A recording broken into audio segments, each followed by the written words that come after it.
Selamat malam semuanya, ya ini FTOK edisi 31 Juli 2025. Seperti biasa, malam ini kita akan berikan update market ISG dan juga membahas ide-ide yang masuk di kolom komentar FTOK edisi kemarin 30 Juli 2025. Cukup banyak yang masuk, terima kasih untuk Bapak Ibu yang sudah memberikan ide. Kita akan coba bahas satu persatu sesuai dengan permintaan. Baik, kita mulai. Hari ini hari terakhir, perdagangan terakhir di bulan Juli ya. Jadi kita akan mencoba untuk berbicara bagaimana potensi ISG di bulan Agustus. Kemudian kita akan lihat bagaimana strategi saat ini setelah terjadinya perubahan tren di ISG sendiri. Nah, koreksinya nanti seperti apa, dimanfaatkan seperti apa, nanti kita akan coba bahas. Oke, kita mulai. Sebelum saya mulai, silahkan bagi Anda yang belum subscribe, silahkan subscribe, dan yang sudah merasakan manfaat dari FTalk, dukung kami dengan klik like. Kita mulai dari ISG terlebih dahulu. Hari ini ISG melanjutkan koreksi turun 0,87%, hampir 1%. Penurunan ini masih dalam proses koreksi wajar seperti yang kami sampaikan di stock call edisi minggu ini yang mungkin Anda sudah baca, dan juga sesuai dengan FTalk sebelum-sebelumnya ya. Jadi saat ini potensinya untuk ISG secara jangka pendek, teknikal jangka pendek, potensinya masih melanjutkan koreksi, dan untuk bulan Agustus kami memperkirakan ada potensi ISG untuk meretest 7227 sebagai support baru, yang nanti ada wave minor di sini, wave turun minor, dan ini bisa dimanfaatkan untuk menambah posisi alokasi untuk investasi ya, terutama untuk saham-saham yang mungkin saat ini posisinya sudah cukup tinggi, dan kita harapkan nanti ketika ISG turun, saham-saham tersebut juga ikut mengalami koreksi ya. Yang jelas secara pengalokasian ini akan menjadi sebuah kesempatan meningkatkan posisi di mana ada koreksi. Koreksi ini masih dalam proses naik lebih jauh, di mana di tahun 2025 ini kemungkinan besar ISG akan mencetak rekor tertinggi baru di atas 8.000, dan kemungkinan itu bisa terjadi di kuartal 3 akhir atau kuartal 4. Dan kita harus memanfaatkan apabila terjadi koreksi di bulan Agustus ini. Begitu ya kira-kira, jadi silahkan dimanfaatkan dengan baik. Kita lanjut ke pembahasan saham yang pertama. Mohon analisa untuk swing saham WIFI. Terima kasih. Oke, kita lihat WIFI. Oke, untuk WIFI posisi saat ini masih dalam proses konsolidasi minor. Konsolidasi minor di rentang 3.000 sampai dengan 2.600. Ini adalah area yang mungkin cukup lebar ya. Kita akan lihat nanti seberapa besar potensi pergerakan di area konsolidasi ini. Oke, saat ini kecenderungannya masih swing turun ya, swing turun. Jadi kita bisa menunggu di area support di 2.600, di bawah 2.700 sampai dengan 2.650 ya. Anda bisa tunggu di situ dan nunggu rebound. Apabila Anda bisa ambil di area support tersebut, potensi TP satunya di 2840, TP kedua di 3020 atau 3000 pas gitu ya. Itu cukup untuk trading swing. Begitu kira-kira. Bumi untuk trading berapa SLTP-nya Pak? Kalau masih tunggu turun, tunggu di berapa? Saya punya di 116.10, sudah hampir kena stop loss 5%. Oke. Oke, saat ini Bumi sedang menguji support ya. Jadi kalau misalkan secara teknikal, apabila support 111 ini dilewati, harusnya cut ya. Kenapa? Karena potensinya melanjutkan koreksi, di mana di sini terdapat gap support yang kita bisa lihat kemungkinan secara persentase penurunan itu cukup besar. Oke, kita lihat di gap ini adalah 0,6 ya. Jadi 103 potensinya. Jadi potensinya masih cenderung turun setelah terbentuknya lower high di sini, lower high 120. Ini adalah 0,3 ya. Jadi seharusnya idealnya secara teknikal ini mengarah ke sana. Jadi untuk saat ini masih menunggu turun ya, lebih lanjut di 103. Dan kalau misalkan sudah mencapai batas maksimal risiko ya harus dieksekusi ya. Dan nanti mungkin bisa buyback di 103 atau di 100 atau di 99 ini bahkan ya, di sini ada gap terbuka. Baik, seperti itu. PSAB untuk swing tunggu di berapa ya Pak? Apakah menutup gap di 390-an sampai atau 400? Oke, PSAB. Sementara ini PSAB sedang membentuk support di area 400-an ini ya. Jadi kalau misalkan kita lihat di sini Apakah kita bisa menunggu di support gap? Bisa. Kenapa? Karena ini bisa aja terbentuk sebuah lower high. Tapi ini bisa juga menjadi sebuah bottom untuk swing dulu. Nah, proses penutupan ini bisa saja dilalui dengan proses pullback terlebih dahulu di 434. Kenapa begitu? Karena di sini kemarin sempat naik di 0,2, padahal 0,3-nya lebih tinggi ya. 0,3-nya tepat di 434 seperti yang saya sampaikan tadi. Jadi dalam proses turun menutup gap ini bisa terjadi pullback terlebih dahulu di 434 sampai dengan mungkin bisa saja lebih di 440-an. Ya, artinya itu bisa dimanfaatkan untuk swing di harga saat ini dengan proteksi ketat di 400 pas ya, 400 pas. Itu berarti di bawah 400 Anda bisa cut dengan target profit terdekat di 426 ya. Kemudian TP kedua kalau misalkan kita lihat dari potensinya di 434 sampai dengan area 444 seperti itu.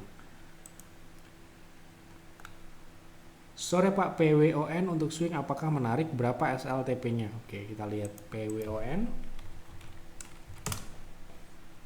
Masih swing turun ya sementara ini karena terakhir dia rejection dari EMA dan kita lihat berapakah 0,6 ya. Saat ini sudah dilewati 0,6 berarti ini memungkinkan untuk saham ini melanjutkan penurunan ke 0,7 ya. Jadi sementara ini coba tunggu di 0,7. Kalau besok nggak balik ke atas 354, Anda bisa tunggu di 336. Kalau balik, strateginya adalah beli dengan stop loss ketat di 348. Target profitnya di 366 sampai dengan 380 ya, seperti itu.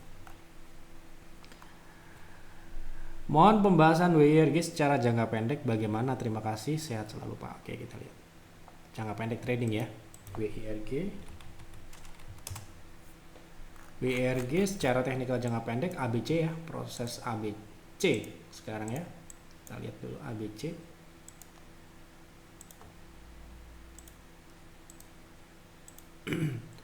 Jadi sementara ini untuk WIRG bisa tunggu di 0,6 atau 0,7. 0,6 saat ini sedang diuji, 0,7 berada di 105. Tunggu di situ, ditunggu ya, bukan dibeli ya. Kalau tembus, Anda bisa tunggu. Kemungkinan ini bisa sebentar ya. Ini sih bisa lebih ya. Kemarin sempat naik di 0,6 tepat ya, 0,6 berarti ini bisa saja sama sejajar dengan wave A. Oke, jadi wave A itu berada di 100 ya. Gitu. Jadi ini bisa memungkinkan Anda tunggu di 105 sampai dengan 100. Oke, jadi swingnya masih turun, jadi tunggu di bawah. Tolong analisa untuk BRN for trading trim sebelumnya Pak. Oke, kita lihat BRN sepertinya sudah naik ya, swingnya sudah naik. Sekarang ini mulai turunnya ABC juga.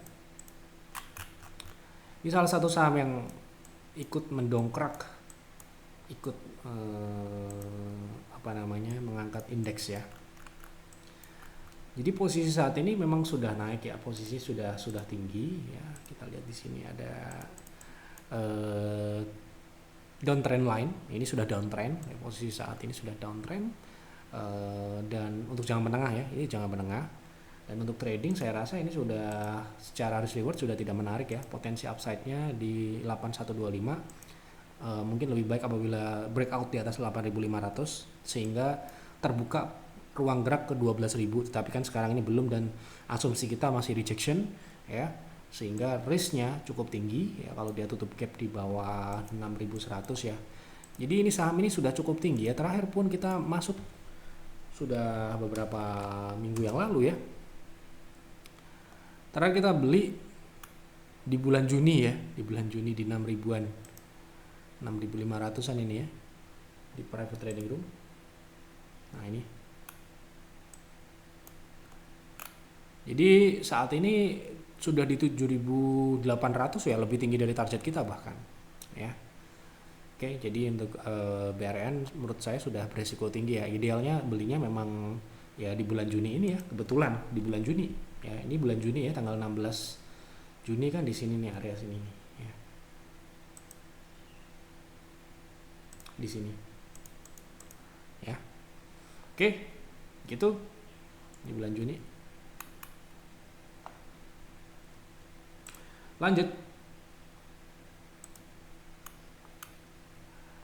Tolong dibahas ARKO, apakah menarik untuk trading, berapakah best price untuk masuk, dan SLTP-nya. Terima kasih, sehat selalu Pak Aib dan keluarga. Terima kasih doanya. Kita lihat ya, ARKO untuk trading ya. Oke, secara teknikal dia konsolidasi ya. Konsolidasi dan sepertinya cenderung menyempit. Ya, kita lihat menyempit. Nah, kita lihat dulu swingnya ini sedang swing naik ya, swing naik tetapi di dalam ruang yang menyempit. Berapa persen ini kita harus tahu, berapa persen potensinya. Di 0,6 ya. Di harga saat ini di 910, potensinya ke 1025. Jadi bisa ya 12% dengan proteksi ketat di bawah 865. Begitu. Mohon analisa MSP untuk investasi. Apakah masih layak invest dengan kondisi terkini? Tahun lalu sempat direkom oleh peer. Apakah sekarang masih layak invest? Berapa best buy-nya? Oke, kita lihat MSP saat ini masih cukup hari ini turun ya di 545. Sepertinya ini ada potensi membentuk bottom ya, karena kita lihat di sini potensi terakhir ini weekly ya, jangka menengah. Jangka menengah dia sempat menguji EMA ya. Dimana EMA ini kalau kita lihat di secara teknikal ini adalah 0,6. Artinya misalkan kita asumsikan ini adalah B turun ya. B turun. Nah, ini harusnya seperti ini ya. Nah, secara teknikal, kalau pertanyaannya ini layak invest atau tidak ya masih layak saat ini ya. Itu masih layak. Kalau kita lihat dari secara profitabilitas saat ini masih sangat layak ya, dengan margin 17% ya terakhir ini di kuartal 1 2025 ini masih cukup layak, jauh ya dari 5%. Jadi ini menurut saya masih dalam kategori layak, dan ini malah justru sedikit mengalami perbaikan ya. Kita lihat di sini dari kuartal sebelumnya, kuartal 4 ataupun kuartal 3 tahun kemarin. Jadi ini cukup menarik. Secara harga sahamnya belum naik ya, dengan harga saham yang belum naik, fundamentalnya masih sama. Menurut saya ini kesempatan dalam artian ini kita bisa akumulasi. Tentunya karena ini masih trennya masih belum reversal ya, bagi Anda investor di saham MSP itu harus siap ya, harus siap dalam artian harus sabar. Nggak sama dengan kita invest di saham yang sudah uptrend ya gitu. Jadi misalkan kita katakanlah, kita contoh ya, kita kasih contoh misalkan PGO ya, kita kasih contoh. Ini edukasi ya, kita sudah selesai membahas MSP, kita sedikit edukasi ya. Jadi ini sempat downtrend ya saham ini. Kita akan kasih contoh bagaimana sih kita menahan saham ketika dia trennya turun ya, tapi kita investing ya. Kita ambil contoh ya, Pierce ya. Jadi jangan sampai kita terbiaskan dengan harga yang turun. Harga yang turun itu adalah justru kesempatan bagi kami. Jadi PGO ini ya, kita rekomendasikan di PIR itu Mei 2024. Kita lihat ya, Mei 2024. Nah, di PIR ya. Ya, ini ya. Oke, saat itu di Mei ya. Ini edukasi ya, sekali lagi ini edukasi. Kalau Anda tidak suka silahkan di skip ya. Kita akan kasih contoh bagaimana kita menahan saham yang sedang downtrend. Ya. Di Mei itu harga sahamnya waktu itu di harga 1.300. Setelah kita rekomendasikan, sahamnya turun, bagus ya. Turun hingga 40%, 46%. Ya. Apa yang kita lakukan? Kita akumulasi terus menerus karena kita investasi ya. Kita akumulasi sampai dengan terakhir ya di 2025 ya. Di 2025 bulan Maret atau April ya, April mungkin. Kita coba cari. Nah ini kita lihat Maret ya berarti, atau Februari. Nah ini ya, saat itu kita switching dengan saham Cimory ya di bawah 870. Apa yang kita lakukan ketika saham yang kita investasikan turun? Kita lanjutkan akumulasi seperti ini ya. Ya, setelah kita akumulasi ya saham ini nggak langsung naik ya. Kebetulan hari ini sudah di 1.600 kebetulan ya. gitu. 1.600 itu kalau kita bicara di harga 800-an lah, misalkan average kita 800, ya sudah sempat menyentuh 100% gitu. Ya katakanlah average kita di 1.000 lah misalkan, ya misalkan di 1.000 itu udah 60% lebih. Kalau kemarin kita sempat lihat dia di 1.800-an, ya itu 80% lebih. Tetapi sekali lagi poinnya adalah ketika kita berinvestasi kita sudah tahu fundamentalnya, ya. Ketika kita melihat harga sahamnya semakin turun, kita tahu fundamentalnya, apa yang harus saya lakukan? Ya, kita menambah posisi. Tentunya dengan batasan yang sudah kami tentukan di awal, ya. Jadi jangan sampai beli terus-menerus sampai kapanpun nggak tahu batasannya berapa. Ada batasan secara alokasi. Ya, agar apa? Agar portofolio kita tetap dalam kondisi yang ideal, tidak over position ataupun over diversifikasi. Semuanya sesuai dengan alokasi yang sudah ditetapkan. Semuanya proporsional. Begitu ya. Jadi nggak ada kok kita investasi sahamnya turun dibeli, terus turun dibeli lagi, sampai nggak tahu berapa PV kita punya. Nah, itu yang nggak boleh. Ya, semuanya ada batasannya. Ya. Gitu, nggak ada yang tidak ada batasan, semua ada batasan, termasuk resiko, termasuk pengalokasian. Di dalam investasi dengan trading ya semuanya ada batasan, ada aturan ya, seperti itulah supaya apa, kita kuat dalam menahan saham yang sedang turun, tetapi kita tahu fundamentalnya adalah fundamental yang layak. Satu saat kita yakinkan ya saham tersebut akan diapresiasi oleh market, ya tinggal tunggu waktunya gitu ya. Tentunya ya advisor bukan price maker, jadi misalkan sekarang HMSP turun, Anda beli Pak, besok bulan Agustus atau September dia akan diangkat kok di 1.000, misalkan, nggak gitu kan. Kita tahu fundamentalnya layak ya kita akumulasi. Ini kita edukasi ya, sekali lagi kita sudah bahas HMSP ya. Jadi inilah tugas kami sebagai advisor yang untuk mengedukasi. Realitanya di market investasi itu kadang kita harus sabar, karena investasi itu adalah kuncinya adalah sabar. Ya, tidak sama dengan private trading. Beli hari ini jual besok gitu misalkan, ada jual 2 hari lagi, 3 hari lagi, nggak sama. Beda time frame, beda cara melihat, ya. Oke. Mohon arahannya NCKL secara fundamental, apa layak invest, berapa best buy-nya? Oke, kita lihat NCKL secara fundamental apakah layak? Oh ya, ini ya, yang masalah PGO ya. Kita akumulasi tadi ya, sudah tunjukkan belum ya? Kita akumulasi sampai Maret, padahal kita dari Mei 2024, jadi hampir 1 tahun lah kita katakan akumulasinya gitu ya. Oke, untuk edukasi sekali lagi, kita nggak mau ada juga investasi kita yang nggak berhasil, ada ya, itu jangan sampai terkecoh gitu. Oke, NCKL apakah layak secara fundamental untuk investasi? Kita lihat ya, apakah secara ini baru IPO di 2023, jadi kita bisa lihat di 2024 ya, kinerja 2024 itu apakah lebih baik atau lebih buruk. Pertama, dia nikel, tambang nikel dan processing, ini smelter. Nah, kita lihat di sini pertumbuhannya di 2024 bagus ya, dari atas sampai bawah. Dengan saat ini harga nikel yang masih belum fase bullish, ini kinerjanya cukup bagus ya. Nah, di kuartal 1 2025 ini juga cukup bagus ya. Kita harus katakan ini layak invest walaupun sekarang ini nikel belum pada fase bullish. Kemudian lanjut, kita lihat dari profitabilitasnya, tentu saja ini perusahaan tambang yang biasanya marginnya memang sangat tebal ya, gitu. Jadi menurut saya layak invest ya secara fundamental.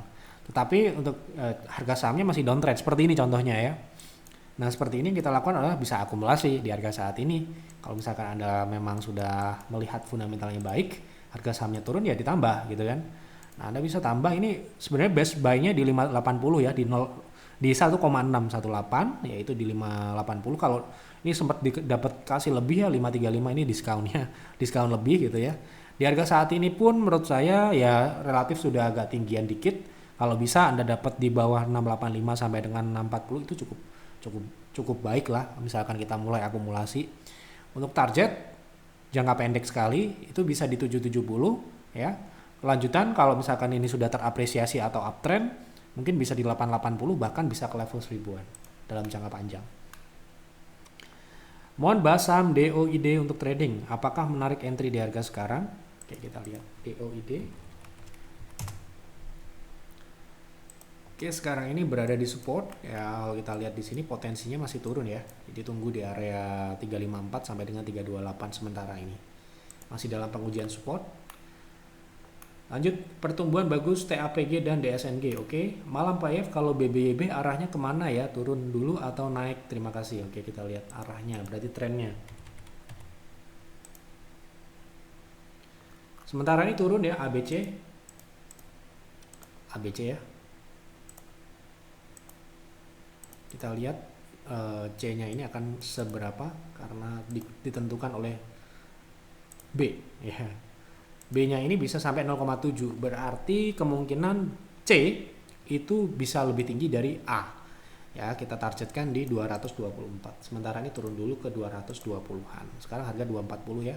Terdekat di 236, lanjutan targetnya di 224. Goto Pak, ini nggak ada penjelasan apa maksudnya. Pak Yev melanjutkan pertanyaan tentang STA. Berapa target TP1 sampai dengan TP3 dalam invest? Oke, kita lihat STA. Kalau kita bicara target terdekat 1,6 ya di 1040 ya ini ya 1040. Target kedua bisa di 1220 di 1200. Ya, target selanjutnya seharusnya dengan nantinya CPO bisa melanjutkan bullish, ini bisa lebih tinggi dari peak terakhir di 1400. Ini jangka panjang sekali di 1600 ya kalau saya mengatakan target selanjutnya, karena ini saham ini memang secara teknikal belum naik, relatif belum naik dibandingkan dengan Anda bisa Triputra misalkan, ataupun Dharma, DSNG ya, ataupun yang terbaru Johnlin ya. Anda lihat harga sahamnya performanya jauh sekali dengan STA, sedangkan fundamentalnya juga ini bagus gitu ya. Jadi kalau kita bicara target, tentunya tadi ya 1100 itu yang sudah terbentuk ya di sini, di area ini ya, di 1100 1000 ya, itu adalah target terdekatnya. Target lanjutan di 1165 sampai dengan 1200. Target lanjutannya ini bisa ke ekstensi 1,6 ya. Ini bahkan bisa ke 2000-an kalau misalkan sudah terapresiasi seperti Triputra misalkan ya. Triputra kan sangat tinggi sekali ya profitnya, mungkin di Bulls Hunter bisa ratusan persen gitu ya kenaikannya. Ini sedangkan saham ini baru 17%. Baru bulan ini dia naik gitu. Oke, catat ya itu tadi ya. Kalau buat trading saham BFIN best buy-nya di berapa TP dan SL-nya di berapa? Oke, kita lihat BFIN untuk trading. Mari kita bahas untuk investing. Sementara ini masih proses menguji support ya, jadi tunggu untuk beli. Kenapa? Karena trennya turun, belum reversal. Jadi pengujian support ini juga bisa saja melanjutkan penurunan ya ke 695. Saran saya tunggu di situ. Kenapa begitu? Kalaupun Anda mau masuk di harga saat ini untuk trading, potensi upside-nya cukup terbatas, 3 sampai dengan 5% di 810. Bisa naik tetapi sangat kecil. Rekom saham jangka panjang Pak, terima kasih. Tidak ada rekomendasi di sini ya. Kalau Anda bertanya kita akan jawab gitu aja. BWPT pabriknya baru kali apa ini barunya kelar OTW 500, saya nggak tahu. TO mungkin maksudnya take out kayaknya. Oke. Malam Pak Yev, untuk BTPN apakah downtrend jangka panjangnya sudah selesai? Terima kasih, sukses dan sehat selalu. Oke. Jadi di sini tidak memberikan rekomendasi saham ya. Jadi kita membahas apa yang ditanya. Kalau Anda tanya saham tertentu saya jawab. Gitu ya. Aturannya Anda bertanya sejelas mungkin. Anda mau konsultasi tentang saham apa, saya akan jawab. Ya. Tidak ada saya ngasih rekomendasi di sini. Rekomendasi hanya di layanan Yev Advisor ya. Gitu. Oke. Apakah sekarang ini BTPN masih downtrend? Jelas masih downtrend. Saya lihat dari weekly, di monthly juga masih downtrend ya. Belum reversal. Gitu. Tolong bahas Bank NOBU Nobu untuk jangka panjang. Sehat selalu Pak Yev, berkah ilmunya. Oke, kita lihat fundamentalnya dulu ya. Untuk Nobu ini lipo ya. Kita lihat dari fundamentalnya dulu, apakah memenuhi syarat invest atau tidak. Karena sekarang ini sebenarnya saham banking banyak sekali ya. Untuk kita lihat saham big caps pun saat ini masih dalam kondisi yang turun. Apakah saham seperti Nobu ini menarik ya? Menurut saya mungkin pilihan kesekian kalinya gitu ya. Kenapa? Secara fundamental tentunya ini tidak sekuat dengan saham-saham big caps yang sudah besar. Kalau saya akan prefer memilih saham big caps dalam kondisi yang diskon tentunya. Kalau saham yang belum diskon ya saya nggak milih, seperti BMRI pun belum kita rekomendasikan. Saat ini yang baru masuk adalah BRI. Ya kalau kita katakan Bank Nobu ya saat ini secara fundamental sebenarnya dia growth dengan profitabilitas, kita cek ya, dengan profitabilitas yang sebenarnya memenuhi syarat layak di atas 5%, tetapi kalau kita invest kan kita harus melihat yang lain juga. Kita melakukan studi komparatif namanya. Ya, kita compare dengan setipe, sejenis, seukuran, sebenarnya kita harus lihat seukuran juga. Tapi tentu saja kita melihat dari atas dulu. Yang atas ini menarik atau tidak. Kalau yang atas ini tidak menarik, baru kita cari alternatif. Nah, Nobu ini masuk ke dalam alternatif investasi. Ya, bukan pilihan utama. Jadi ada pilihan utama dan pilihan alternatif. Oke? Jadi menurut saya sekarang ini untuk banking saya bilang ya Nobu ini secara fundamental layak, tetapi kalau kita mau membuka mata, kita mau mencari, kemarin kita bahas Bank Jatim misalkan ya. Kita bahas kemarin CIMB misalkan ya. Yang diskon sekali ya tentunya saat ini ya Bank Rakyat ya, BRI gitu ya. Tapi ya sekali lagi saya kasih tahu fundamentalnya layak. Tetapi kalau Anda mau compare yang lain banyak ya. Gitu. Kemudian harga sahamnya bagaimana sekarang ini? Sepertinya ini kecenderungannya masih konsolidasi jangka panjang ya. Jadi untuk entry levelnya di area support konsolidasi di 400-an, di bawah 500 gitu ya kalau Anda mau invest. Begitu kira-kira yang dapat saya sampaikan, sudah saya bahas semua apa yang ada di kolom komentar. Ada beberapa yang mungkin kurang spesifik dan kurang jelas, seperti misalkan ini saya tidak bisa jawab, mohon maaf. Kemudian ini juga saya tidak bisa memberikan rekomendasi di sini, karena rekomendasi itu kita tidak berikan rekomendasi kemudian kita lepas gitu, tidak ya. Kita rekomendasikan dan kita pandu untuk beli sampai dengan jual di layanan. Jadi kita tidak bisa kita rekomendasikan kemudian kita lepas, itu namanya tidak bertanggung jawab ya. Jadi kalau kita rekomendasikan kita harus pandu dia sampai dengan keluar gitu ya. Nah ini juga tidak bisa saya jawab, mohon maaf ya, karena tidak jelas. Ini mungkin menurut saya bukan konsultasi, hanya berpendapat ya. Silahkan boleh berpendapat juga, tetapi saya tidak akan membahas lebih lanjut. Baik, sudah saya jawab semua, semoga tidak ada yang terlewat, semoga bermanfaat. Jangan ditelan mentah-mentah apa yang saya sampaikan di F-Talk malam ini atau F-Talk sebelumnya. Silahkan dianalisa lagi, silahkan Anda proses lagi. Informasi yang Anda dapatkan di sini adalah sifatnya hanya opini yang bisa benar dan bisa salah ya. Silahkan Anda kaji sendiri ya. Dan konsultasikan apabila Anda member. Private trading masih waiting list ya, 35 untuk saat ini. Ya, apabila Anda ingin mengantri, ini sampai dengan 18 Agustus 2025. Estimasi ya, sekali lagi estimasi, jadi belum pasti. Silahkan Anda waiting list apabila Anda full time trader ya, hanya untuk full time trader dan sudah paham bagaimana mekanisme trading ya. Jangan sampai Anda baru pemula belum mengerti apa itu trading, dan di sini tidak diajari cara input saham beli itu seperti apa, cara entry stop loss itu seperti apa. Kita tidak mengajari itu ya, itu tugas Anda sendiri belajar. Jadi di sini bukan edukasi, tetapi kita advice, memberikan rekomendasi beli sampai dengan jual dan dicatat sebagai laporan kinerja. Itu saja yang dapat saya sampaikan untuk F-Talk malam ini. Selamat malam dan selamat beristirahat.